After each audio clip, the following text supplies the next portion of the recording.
Hello everyone! Welcome to a new video on our channel, Africans Awake. Today we delve into an intriguing topic, the historical roots of colorism in Africa, how skin complexion affects worldview. Now you might be wondering, what exactly is colorism? Well, colorism is a form of prejudice where people are treated differently based on the social meanings attached to the tone or shade of their skin. It's a global issue affecting people in every corner of the world. But in this video, our focus will be on Africa. We'll explore how colorism took root on this diverse continent and the profound effects it has had on the way we perceive ourselves and others.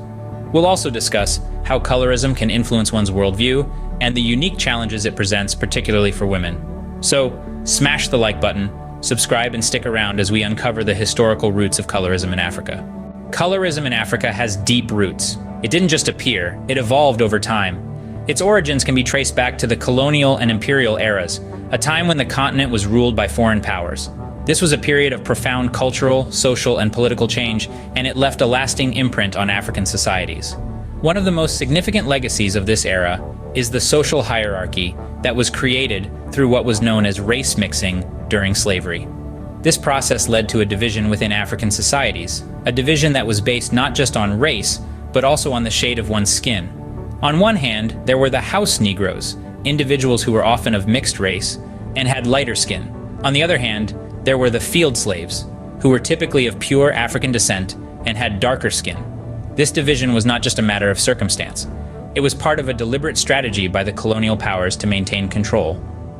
By creating a hierarchy based on skin color, they were able to sow seeds of discord and division among the enslaved population. This made it easier for them to maintain their rule and suppress any potential rebellions. But this division did more than just maintain the status quo. It also led to a preference for individuals with lighter skin. This preference was not just a matter of aesthetics. It was a reflection of the power dynamics of the time. Those with lighter skin were seen as being closer to the colonial masters, and hence more powerful and superior. This division and preference laid the foundation for colorism and the internalization of superiority among those with lighter skin. It created a mindset where lighter skin was seen as better, more desirable, and more worthy. And even though the colonial era is long gone, the effects of this mindset are still felt today. It continues to shape perceptions, attitudes, and behaviors, and it continues to sow seeds of division and discord.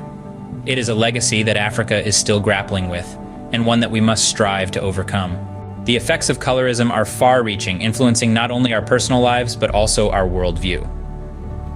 Now let's delve deeper into how colorism shapes the way we see ourselves and others. Colorism is not just a superficial issue. It penetrates deep into the psyche of individuals. It can affect self-esteem, leading to feelings of inferiority among those with darker skin tones. This internalized prejudice often manifests as self-hatred, a destructive sentiment that hinders personal growth and self-acceptance. It's a cruel cycle, where the societal preference for lighter skin is absorbed and perpetuated by individuals, further reinforcing the bias. Beyond the self, colorism can also impact our relationships. It can create a divide, a sense of us and them, based on nothing more than skin tone. This divide can be seen in friendships, romantic relationships, and even within families, where members with lighter skin may be favored over those with darker tones. In a broader context, colorism can also influence opportunities in life. Studies have shown that individuals with lighter skin often have better job prospects, higher incomes, and greater social mobility. In essence, colorism can limit an individual's potential, imposing an invisible ceiling based on an arbitrary characteristic like skin tone. What's even more concerning is that colorism can lead to internalized racism. This is where individuals of the same race discriminate against each other based on skin tone.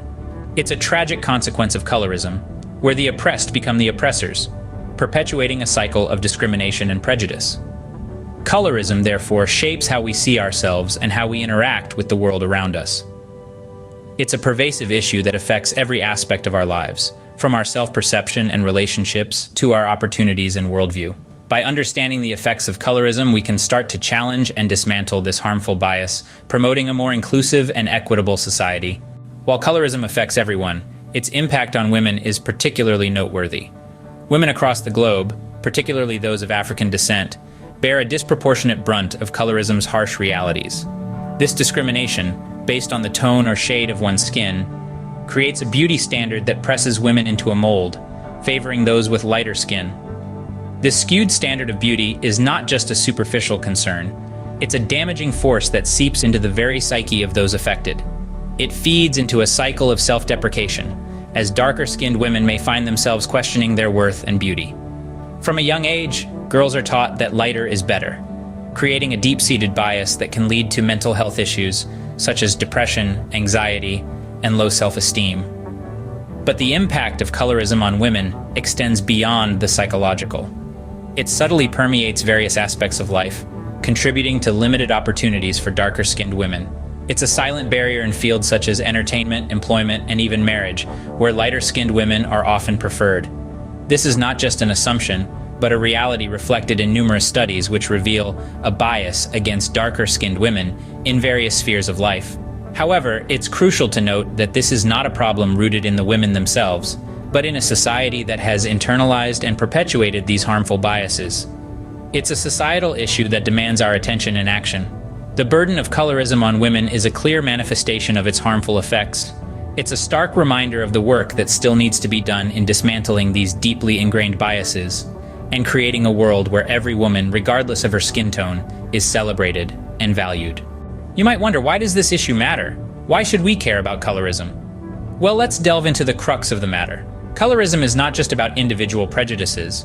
It's an issue that permeates societies, influencing the distribution of opportunities and resources, affecting social mobility, and shaping our worldviews.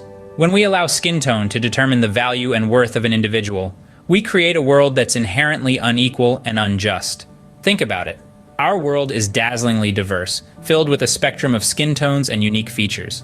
This diversity is something to be celebrated, not used as a yardstick for discrimination. By addressing colorism, we're taking steps towards embracing this diversity and creating a world where everyone is valued for who they are, not the color of their skin. But there's more. Understanding the roots of colorism can help us challenge and change harmful attitudes and practices.